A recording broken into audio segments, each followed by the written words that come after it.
Dunk. How we doing, guys, gals, non-binary pals? Infael here with another Where Are We Now video. This is the Hydra Vengeance Paladin. So I built one of these a couple of seasons back, did an hour-long video about it. The link for that will be in the description of the video. And this is the Season 9 incarnation of this. It all came about when Crembanan very kindly donated this to me, which was a 3-socketed slammed version of Dragon Scale, which is what makes the build. I'll just move it over here so you guys can actually see it, so my head's not in the way. So basically, he slammed it for 3 sockets. It's not a particularly brilliant roll with only 16% to fire skill damage, but that's okay. On a Vengeance Paladin, that 211 to 371 fire damage is huge. For me, that added thousands of damage. So obviously I personalized it and I shoved a bunch of runes in it. So yeah, 66 all res just makes this shield. So yeah, we'll go over the gear now then, seeing as I've started. So Dragon Scale is what makes it. Fire Absorb again could have been higher. It's only 6% when it's up to 10. But you do get the 5% to max fire resist. And that goes along all the gear pretty much, which is Flickering Flame, so you get 4 to maximum fire res. And then you get Lava Gout, which has 5 up to 5, and I rolled 5, which is good. So 5, 10, 14, and then if you combine that with the Resist Fire Aura, I have 90 fire resistance. I was wearing Inferno Stride here, which gives you a further max fire res bonus, but it wasn't necessary because I'm already at the cap. So I put Merman Sprocket on for the 40 to 80 cold damage, and that did improve my minimum damage by quite a lot because it's only 20 something fire damage on the minimum from Inferno Stride. But yeah, so Merman's really good for running fast, as well as really good damage for Vengeance. Seraph's Hymn, because 2 tool skills does your Paladin, Vengeance and Conviction, all that kind of stuff, but as well as when you lay your Hydras down. Replenish Life is really useful because I'm using Nature's Peace for the Oak Sage, so I get a bigger life bonus, as well as Replenish, because when you're being a caster, you can stand back and let your life replenish before you get back into melee. Corpse Mourn, another reason why I built this character is because I found one, slammed it for 2 sockets and thought, oh, it's on. So I put some fire damage jewels in there. One had fire damage defense and one had fire damage all res. So yeah, that's a chunky fire damage bonus now. 386 top end's pretty nice. Ghost Flame, again, I'll talk about why, because a lot of people are like, why are you using Ghost Flame? It's because it has that really chunky fire skill damage bonus up to 25. Now this one rolled 23, which is really good. It's another present from Crembanan to me because he knows I like using it for this build. So yeah, with the speed of that weapon and the way Vengeance operates, it's a pretty damn slow skill. You only needed a shale in there to bring that up because it has 50 on the weapon and itself, and then 20 from the shale. And then the jewel is lightning damage and min max, just to get a bit of different damage in there. But yeah, Ghost Flame's great. Huge fire damage again.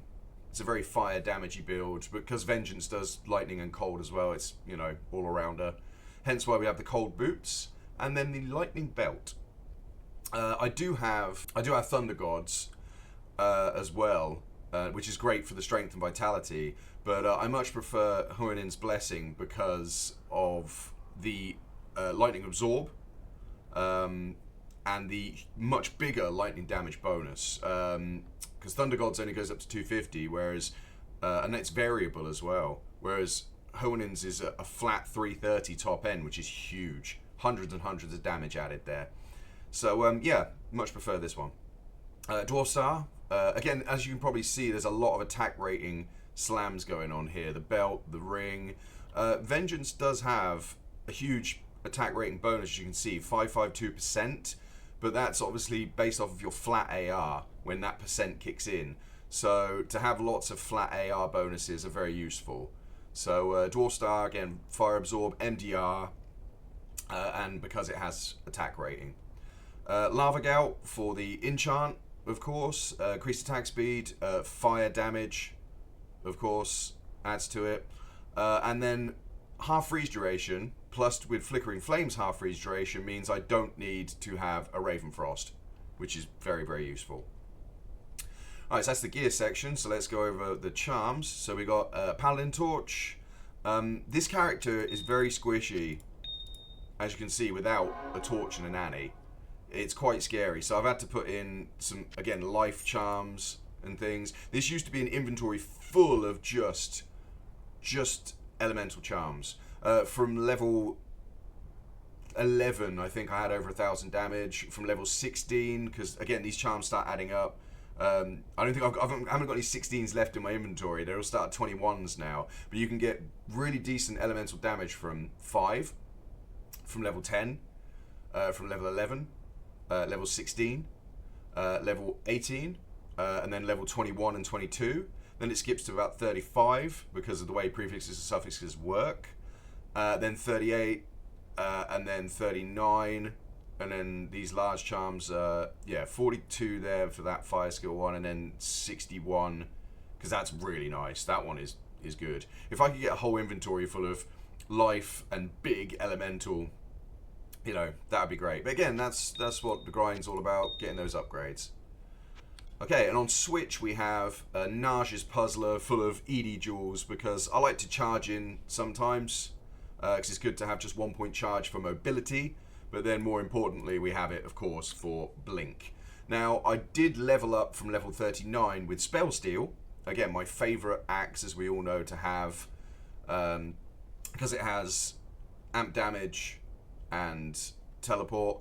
But it wasn't necessary, because if we move on to the Mercenary, I'll show you why. So the Mercenary has Pus Spitter. Again, another 4-socket slam donation from Krem. So it's super fast. Just best in slot for this character. The life after each hit, even though this roll minimum, is just what keeps that mercenary alive. And because she shoots the crossbow so fast, all those hits she just gets her life stonked right back up again.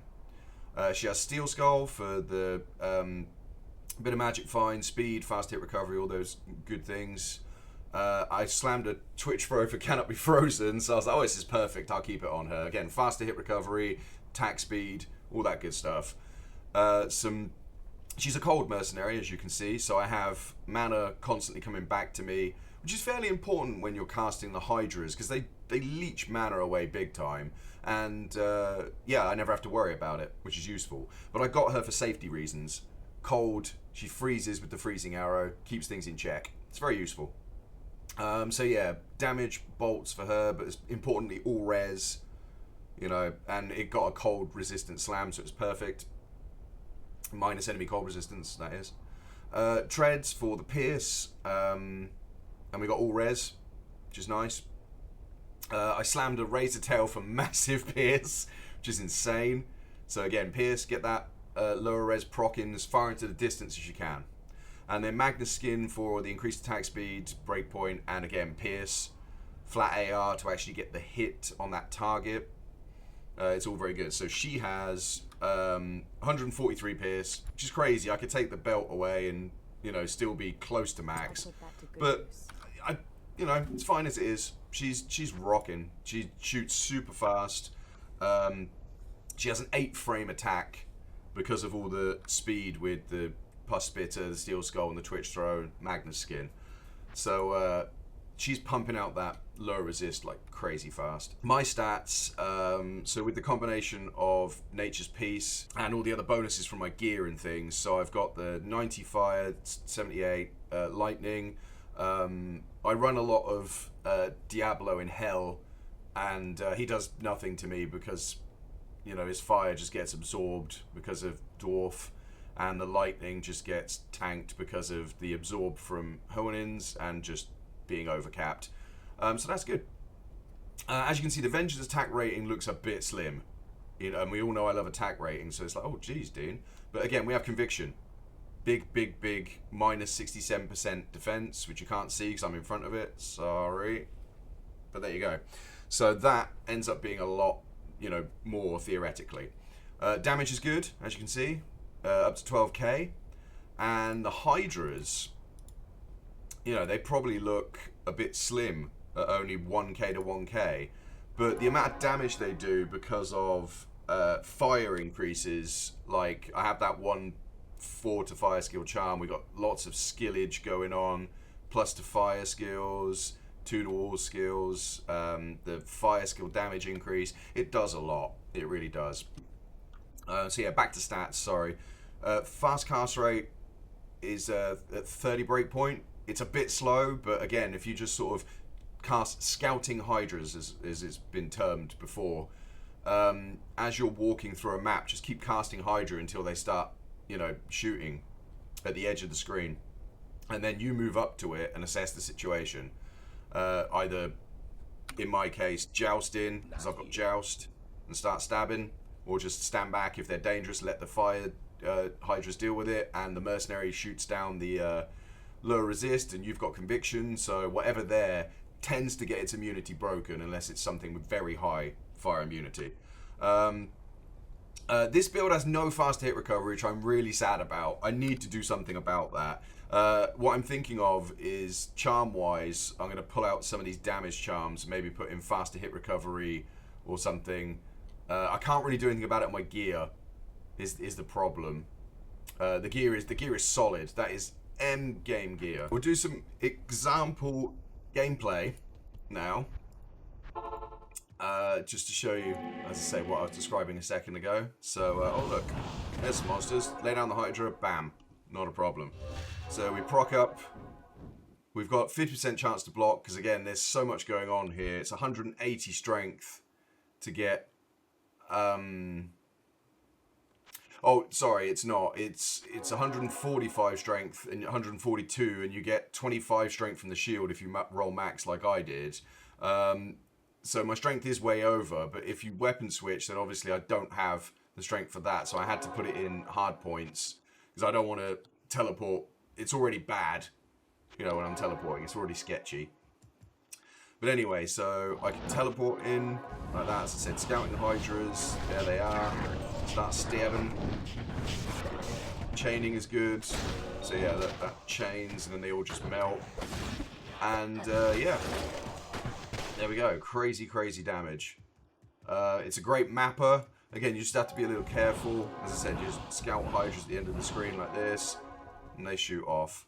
I'll show you an example, like I said, of Hydras, just Hydras.